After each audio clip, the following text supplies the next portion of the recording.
মিয়া ভাই, মিয়া ভাই, তুমি নাকি ওই জহুরুল দালালের কাছে টাকা দিয়েছো আমার বিদেশ পাঠানোর জন্য? তা নয়তো আমি কি করতাম? ওই জহুরুল দালালের কাছে টাকা দিয়েছি তোর ওই বিদেশ পাঠানোর জন্য। কারণ তুই যে রাজনীতিতে যে তুই যে জড়িয়ে রয়েছিস, কবে যে তোর যে নাশকতার মামলা যে তোর যে ধরে নিয়ে যাবে, এটা কি তোর কি সে মাথায় চিন্তা আছে? কেন মিয়া ভাই, আমাকে বিদেশ পাঠানোই লাগবে? আমি কি এত বোঝা হয়ে গেছি তোমাদের কাছে? এই বুঝা মানে, কারণ তোর ভালোর জন্য আমি তোর বিদেশ পাঠাচ্ছি। কারণ কথাটা শোন, আমি যে মাঠে যে খাটাখাট নিয়ে এত যে করি, তুই তো সে মাঠের কাজও তো তুই তো করতে চাস না, যার কারণে আমি তোর বিদেশ পাঠিয়ে দিচ্ছি। আর তোর যদি সেটা যদি ভালো যদি না লাগে, তাহলে তুই বল যে আমি এই কাজটা করব। তোর যে দোকান দেবো, সে দোকানে 20 লাখ টাকাও তাও হচ্ছে খরচ হবে, যার কারণে তোর বিদেশ পাঠাতে আছে, তুই বিদেশ যা। আচ্ছা ভাই, আমার বিদেশ পাঠাতে কত টাকা লাগবে? মিনিমাম 8-10 লাখ টাকা। এই 8-10 লাখ টাকা দিয়ে যদি আমার দেশে তুমি আমার একটা প্রতিষ্ঠান করে দাও, দেখো আমি সফল হবই। তুমি শুধু একটিবার আমাকে সুযোগ দাও ভাই।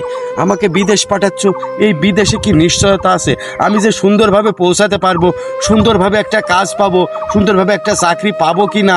আমার কোনো নিশ্চয়তা নেই। আমি চাকরি পেতেও পারি, নাও পারি। যদু বা পাই, তাহলে মনে করো আমার ওই টাকা তুলতেই 3 বছর লেগে যাবে। ওর চেয়ে ভালো তুমি আমার একটা প্রতিষ্ঠান করে দাও, আমি সফলতা এনে দেখাবোই ভাই। আচ্ছা, তুই যে কথাটা বলছিস যে একটা প্রতিষ্ঠা একটা করে দিতি, আমি তোর তা করে দেব।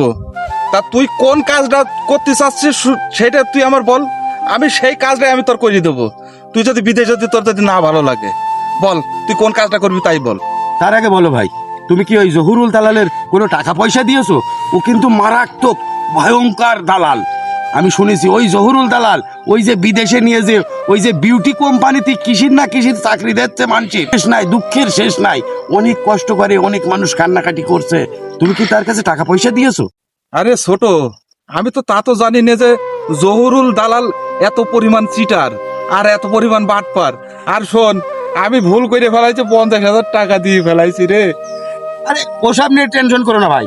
ওই এলাকায় আমার ছেলেপিলে আছে না, আমার ছেলেপিলের একটা ফোন দিলে ওই টাকা তোমার বাড়ি পৌঁছিয়ে দিয়ে যাবে। তুমি নো টেনশন। তুই আবার সেই রাজনীতির মধ্যে আবার যা চাচ্ছিস, যার কারণে আমি তোর বিদেশ পাঠাতে চাচ্ছি। আর তুই সেই 50,000 টাকার জন্য তুই আবার সেই ওরকম করতে চাচ্ছিস। তোর মতো ভাইয়ের আবার সম্পর্কই রাখতে মন বলছে না, বিয়ার দম কোথাকার।